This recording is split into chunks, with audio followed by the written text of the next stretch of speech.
Hello and welcome to the 5th series of Forthright, the podcast with, for and by women writers. If you enjoy the show, please give us a follow and a review wherever you listen to your podcasts. We've got some fantastic writers for you coming up. We hope you enjoy.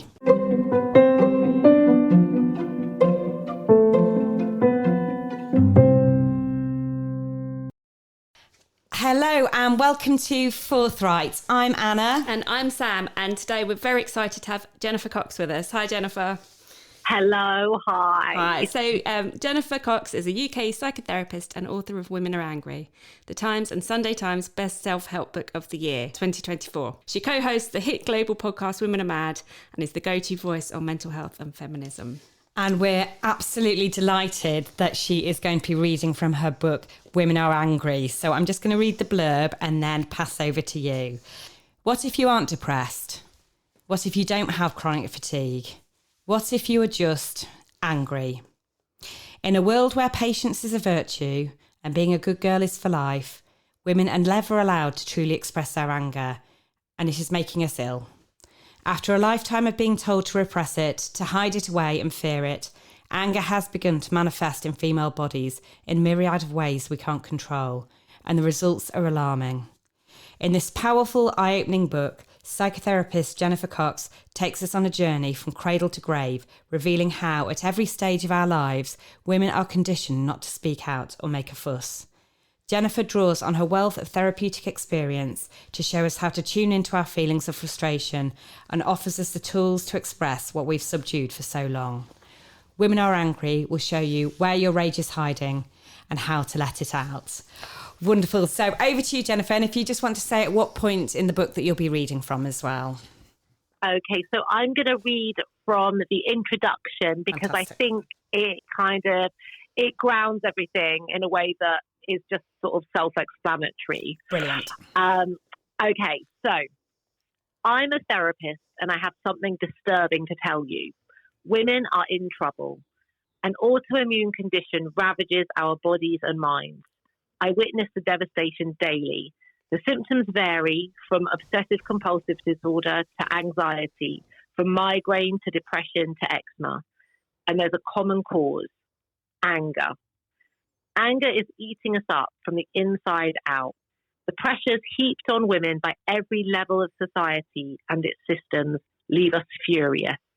But we've been conditioned not to recognize our rage, so it burns behind the scenes. And from there, it's destroying us. Coming of age in dreamy 90s Britain, I was taught we'd largely outwitted the insidious harm of sexist constraint. In an age rendered glorious by corduroy, androgynous haircuts, Britpop and pickled sharks, tedious old misogyny was harder to spot. But it turns out it was there all along. It hadn't gone anywhere. How can we have mistaken the unregulated frontiers of ladette culture for some kind of ironic post-misogynist utopia? Silly us. The most flagrant women haters of today, preaching their overt messages of violence to a new generation of millions, alert us to the magnitude of women hatred worldwide. They also serve as a distraction, permitting that stealthier, time-worn brand of misogyny to slide in unseen. As in any other decade, just like the misguided 90s, covert acts of sexism play out through the myriad micro-interactions of a woman's day. But today, the rules are more sophisticated, and we've somehow been playing along. Well, I've stopped playing along. In my consulting room, I employ theory informed by psychoanalysis and neuroscience to help individual women from across the world make sense of their suffering. In many ways, though, it's like I'm applying a Band-Aid to a hemorrhage. When an entire ecosystem is sick, we question the value of treating a single organism. I've written this book as I want to provide us all with the means to challenge our individual agony, as well as to start a wider conversation about why the hell this is happening to us and how we can make it stop. There we go. So I know you'd asked me when we were saying that about reading part, you said asked about which part would resonate most with the listeners, and I was just like, all of it? I was like, we haven't got time in the scope of the podcast to listen to the entire audiobook, but I just really urge listeners to go get it, read it, however you can. The paper book is out now, soon? Yeah, it's coming out, I think, oh my God, I think it's tomorrow. Oh, amazing. Yeah, it's very soon. So definitely, by the time this airs, it will definitely be out in the world. So yes, go get it. So, I mean, I'm feeling a bit fangirly because I love your podcast as well. And I'm just wondering about kind of with the book, I guess, the chronology of that. And were you always going to write this book, or did that kind of really come out of the success of the podcast? Well, I mean, it's so weird because I can't really remember the order that it all kind of rolled out in, but it was very simultaneous. So after the pandemic, kind of during, I can't really remember the timescale of when I just started to write. Like one day, it just all got too much, like in practice and I guess at home, you know, and I just thought, fuck, I've got to start getting this stuff out. And it's weird. I suppose it's a little bit like being possessed or something, because I literally can't remember like when I first started, how long it took me. I guess it was kind of, I do remember several kind of really salient points. One was Sarah Everard. Like, I think it's pretty much the morning where that all came to light, I was like, whoa. And I just started to get it all down. Then I remember Roe v. Wade was another one. You know, the overturning, the Black Lives Matter stuff was really like going on in the background. So this all must have been pandemic, just after pandemic, you know, all that time where I could not keep it in anymore. And I found I really, really struggled in COVID because I had to shift the whole practice. Basically, no one was doing Zoom at that point. It was all on the phone. So I was locked in a dark bedroom with the doors slammed shut and the curtains shut, because I couldn't let the light in, because I couldn't bear to know sort of what was going on in the world in general.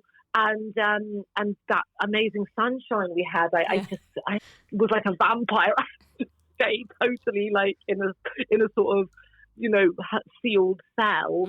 And from, I don't know, something like 7 a.m. till 9 p.m, I was just in back-to-back calls with mostly women losing their minds. And they were all at various stages of their lives. I mean, I was talking some down, literally off ledges. Other times I was saying, hang up and call the police, because there would be like a violent partner on the other side of the door.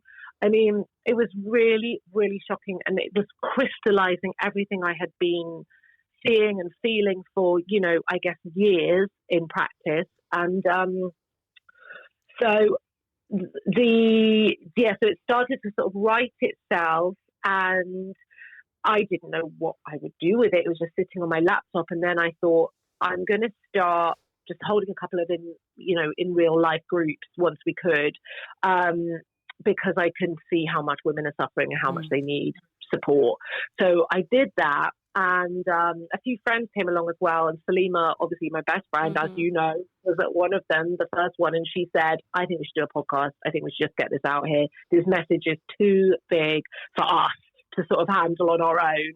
And so we did. We I mean, it was literally, well, you guys know how quick it can be, and we just started sort of a couple of weeks later, and all these high profile women wanted to talk, and I think they've had similar experiences, frankly, and it just felt like this boil that needed lancing. And once we lifted that lid, it was all just pouring out, and sounds really disgusting, doesn't it? But so it was it just ran away with itself. And I would say after we'd done the podcast for a couple of months,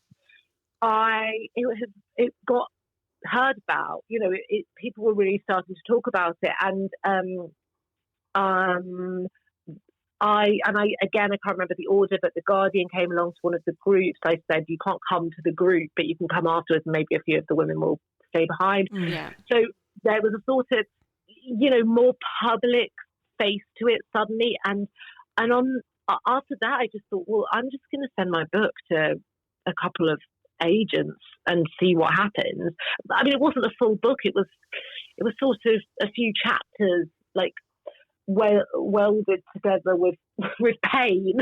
And Jennifer, how did you kind of choose the agents that you wanted to approach? Because I think because it's such a powerful book, and it's something that, as you say, kind of very quickly resonated with women. Didn't you get kind of like something like 10,000 followers over the first 6 months or something with your podcast? And so it's obviously something that absolutely hit a nerve. Yeah, completely. But I guess also you want to be working with an agent who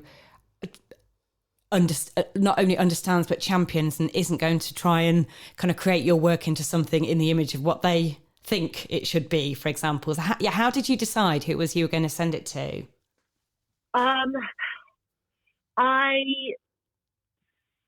Well, interestingly, so my husband works in TV, and his friend, who is a writer, TV writer, I just sent it to her and said, "What do you think?" And she was like, "Well, this has to go out. Like, this can't just sit on your computer." So she sent it to, I think, her screenwriting agent, who knew some literary agents, because I think she worked, how they do, what's it called, adaptations and stuff. Yeah. So there's this woman, Ellie James, that she said, this is going to be perfect for her. I'm going to send it to her. And I had also sent it to Abigail Bergstrom Studios, because I just thought, she's a sort of young, progressive woman. Yeah. She'll get it.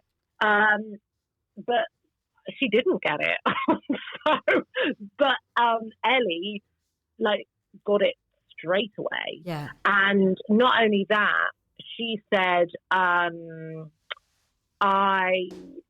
want it to look like a kind of, I want it to follow a woman's life, because this is a massive topic and it needs to be reflected in the lifespan. This is happening to us at every single age. So that's how the structure came. Yeah, so she came with the structure. I came with the feelings and the, all the, I suppose, I'd written it, but she showed me what needed to happen so that people would sort of grasp the massiveness of it, I suppose. It was all very fast. I do write really fast. Like, that's the other thing. It is like I'm gripped by a demon and I just go, and I don't really know what happens. And it is like, blah, blah, blah, blah. I write how I think. And then you can see from the language, it's just it's punchy. I don't doctor it. It's just like a sort of, so then it went out like within a few weeks after I'd sculpted it straight to the publishers, went out to, I don't know what it's called when they sort of put it out to pasture, out on submission. Yeah. So who wants it? Yeah. And then the kind of bidding war happened. Oh, how exciting. Well, you know what? I wish I could have thought that at the time, but I was just so terribly anxious, because all I thought, and this is typical woman, was, oh God, they're going to get bored of waiting, and one of them's just going to go, well, it wasn't that great anyway, let's walk away, and then I'll be left with nothing. That's what I thought, and the women have to read it, I just kept thinking, I've got to get this out. I can't have it be jeopardized by the publishing process, which I didn't understand, and had no idea how it typically works. If I'd known that it would all be fine, I would have possibly enjoyed that a bit more. But all I could think was, it's not going to happen. It's not going to happen. And I think those are really natural feelings, I think, aren't they? When it's it's something completely new. And also when you're so kind of on the precipice of it actually happening, that kind of, yes, you hear the horror stories and so on about things not getting to full publication and whatever. So yes, I think it's especially if it's something that you feel so hugely passionately about, just needs to be, as you say, out in the world. Yeah, exactly. And I just thought, nothing can stop this. Passion is absolutely right. I had no doubt in my mind this message has to get through. And I just thought, whatever it takes, I'd never been on social media before. I hadn't, obviously I'm a therapist, like why would, yuck. And also I can't say anything about myself. I mean, I have obviously now worked out a way of sort of talking about myself without really giving anything away. Yeah. But it's hard, and it's much easier to stay away from that whole world. So at the time they said, when I was first talking to Ellie, you've got to be on social media. No one publishes anything unless you are on social media, which I think is crazy and appalling, but I get it. Like, that's how capitalism works, isn't it? And so I reluctantly sort of put myself onto it. It's so much easier to do it through Women Are Mad. Yeah. We actually enjoy doing it through Women Are Mad because it's sort of bigger than us. It's not us. It's sort of it's its own thing. And there is a kind of potential to make kind of a sense of community as well, if it's done positively. And like you just say, for example, with using it as a kind of a professional Instagram account and people being able to kind of share and connect and so on. I think it's just that kind of dirty underbelly of Instagram, and which just kind of feeds everything that you're talking about, and people should be angry about it. Women should be angry about it, about how they're represented and how they're, all of it really. But yes, I think you're right. I think it's, you have to have it. You have to have a lens by which you can kind of make those communities and those connections. Yeah, I think that's right. I think there aren't really many other ways of doing it, are there? And I think it is, what is brilliant about it is that it's so democratic, it's free, it is really just at the end of people's phone or inside people's phones. So I do really appreciate that about it. But I just wish there was a way of sort of engaging with it where those centres in your brain that sort of get a bit fucked up by it didn't have to come online. If you could just stay back and go, oh, this is really good, I'm using it as a tool. But you just can't. I mean, it's genius. It pulls you in. I hate that about it. Yeah, me too. I just think when you were talking about the podcast, about obviously it kind of had an immediate resonance with women, and you were talking about kind of high-profile writers and women coming and wanted to kind of talk on the podcast. Since the hardbacks come out for Women Are Angry, what's the reaction been from readers, and how have you been able to kind of connect with readers in the same way that you connect with listeners? Yeah, that's a really good question. I feel like, so I've done a couple of like live events, and that is beautiful to me. Like the sort of magic of feeling as if now I can talk to the people that have read it and see their faces kind of light up, and how much it's meant to them. Yeah. That is my favourite thing in the whole world. And then obviously people send a lot of DMs, which is really, really special. And like, very personal kind of messages. I guess the hardback sold out. I mean, oh, congratulations! It's amazing. Thank you. I mean, that was unexpected. Because I sort of thought, oh gosh, like hardbacks, aren't they a bit of a luxury? I'm not going to slap one round in my bag, kind of thing. I'm sure no one else is going to bother. We have. Yes, well, thank you. But and clearly, sort of, I guess lots of other people did, and that's been gorgeous.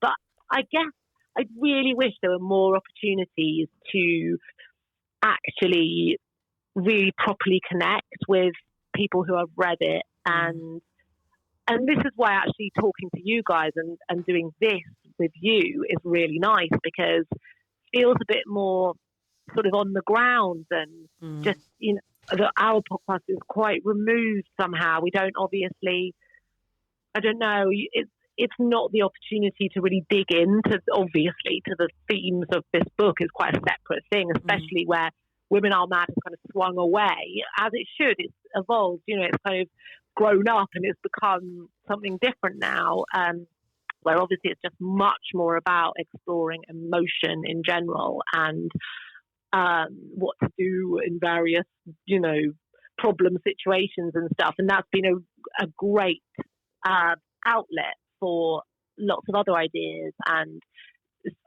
feels very creative.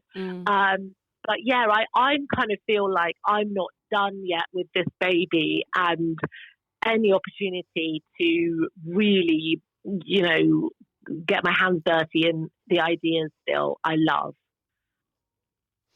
And so, because you book toured in America as well, didn't you? Oh, yes. How was that? Was the I guess audience reactions, were they similar there? Because obviously there's absolute shit show over there. Yeah. I was going to try and not swear, but yeah, that's the only word you can say, really, isn't it? Yeah, I don't think there are any other words. I felt like it was a similar experience to talking with women here who had read it, but something much more terrified actually had crept in, and it felt a bit like being in a room full of like rabbit in headlights, sort of they were talking about weaponing up like quite a lot, and the book I wrote had not prepared me for that, had not prepared me for this sort of Handmaid's Tale dystopia that I arrived in. It was awful. It was awful. And never would you ever feel you had to kind of feel sorry for the strongest women on earth, like the most powerful nation. And it just felt like this flipping upside down of everything we'd come to know. Very surreal. And I was meant to go back in June to New York and do that side, but I'm not going because I won't get a visa this time. That's become very clear, and I don't want to be in a position where I've been denied a visa, denied entry to the USA, because that is just going to scupper me in so many other ways. So it's really sad, but and really shocking, like how on earth can we be in this situation where it's certain among us can't travel to the States? Very weird. It's beyond imagination, isn't it? Yeah. It's only just kind of something's just clicked in my head, but the way you're talking about it made me think about Naomi Alderman's book, The Power. Yeah. Oh yeah. That kind of connection with female rage and in that that's wider context. Point. Yeah, that's a really good point, actually. Yeah, that's an amazing book, isn't it? And she's an amazing person as well, isn't she? Yes, she is. She really is. Very inspiring. And I guess it does sort of see through to a sort of different kind of world, doesn't it? Where the rage gets harnessed and does something really different for us.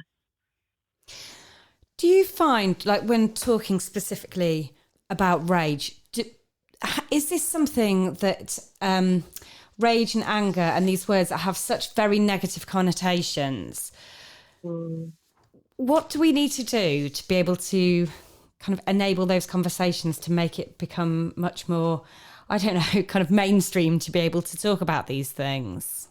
Yeah. I mean, I think these sorts of conversations, frankly, and what we've been hearing really is that women who listen to the pod and obviously read the book and sort of get activated in whichever way by our community, it feels like they really begin to have these quite special conversations and discussions with people in their lives, whether it's family members or their sister or their friend or their neighbour or even people at work. So my need and Salima's need when she suggested the podcast was, this is what has to happen. The conversation has to change. Yeah. And if we can just do anything to try to, influence that and bring that about, then we've done a good job. And I do think that is what started to happen. The amount of things I now read, which are clearly, it's like journalists who have sort of somehow stumbled on this theme, whether they've spoken to me directly or listened to the podcast, or they're just picking up on this topic as a kind of like as something that is being spoken of. It's like the number of articles I now read which are anger adjacent, or certainly like seem to take something that I've written about, and I really recognise it now because obviously you get to know your own book pretty well. Yeah. So I sort of think, oh, that's funny. Yeah, I think I might have said that.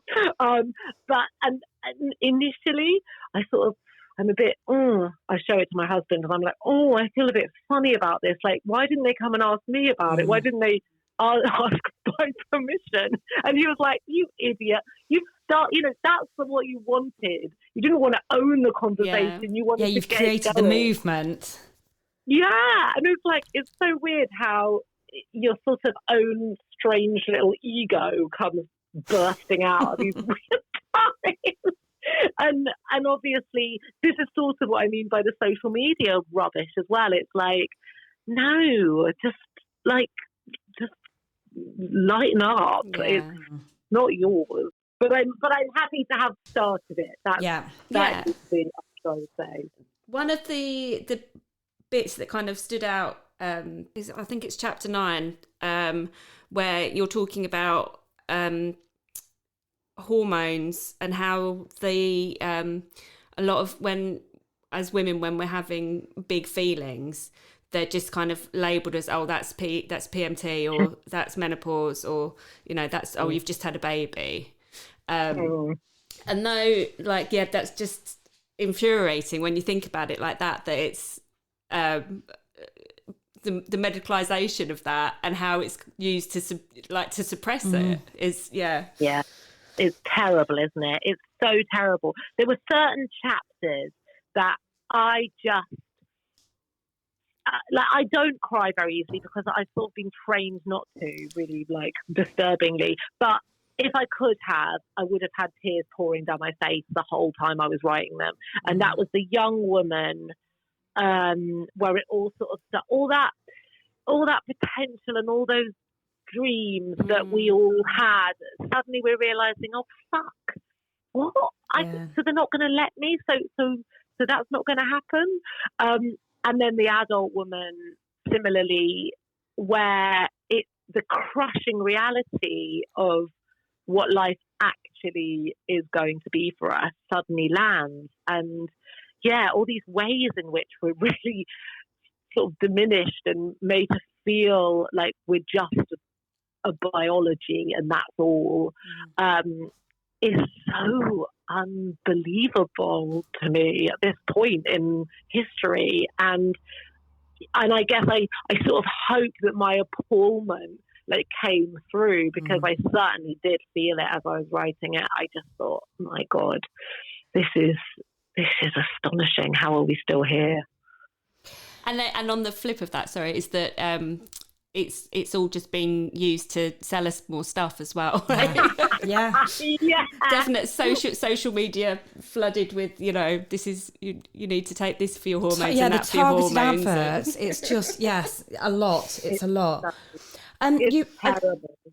You'd said just a little bit earlier when we were talking, about with the book, you're not done. You're not you don't feel you're done.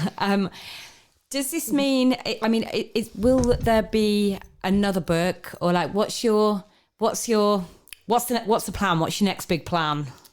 Yes, so there is another book.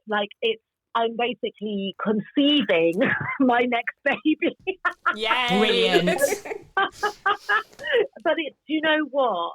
It's so gruesome. This conception is a gruesome one because it's very, I guess I can never again be the virgin writer. Sorry, I'm taking this metaphor too far, but like where I've just got this thing that I absolutely have to say, and I don't know about the process that will follow. That's the sad bit, is that I want to be back in that place again where I'm just going, no, I've got this burning thing I've got to say, and it's just pouring out of me. And I'm in that zone, but it's like with this sort of knowledge of what's outside, you know, I'm in my little sealed unit again, but at some point I have to go out, and I know now more about that experience and the feelings of that experience, and it's really difficult to keep that at bay just so that you can have this pure experience of creativity. Does it feel more pressured then, do you feel, that because this has been such a obviously it's such a zeitgeist, and it's kind of, you know, connected with so many people, that people are waiting for the next Jennifer Cox to come out?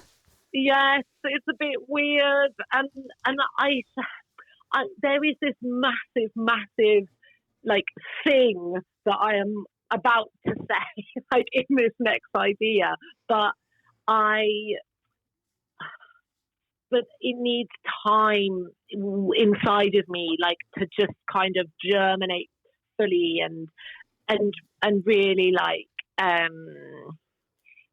all the fires that this one is in me first, and only then do I want to kind of, you know, push it out to the next point. But I think it's really brewing, and it's I mean, I've written a lot already, so again I can't seem to stop myself, and it's the way I work, like actually, like clinically, I come back from work, I write because I need to get this stuff out. Like there's no other way of doing it.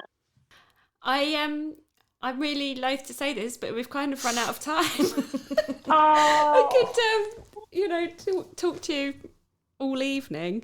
Yes. Yeah. So for our listeners, could you let us know? I know we've just talked about socials and the ones that we like, and so maybe not being so kind of gun ho with the personal ones, but for the podcast, could you share your social handles, and also obviously the podcast, so that people can listen to that as well?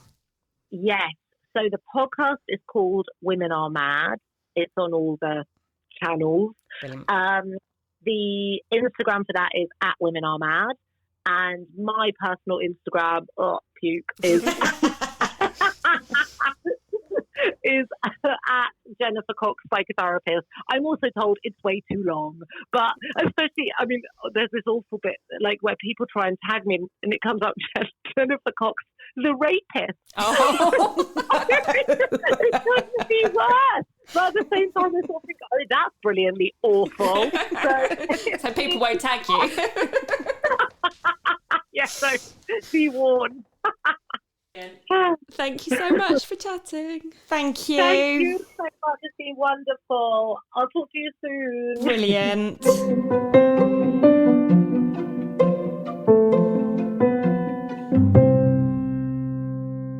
Thank you for listening.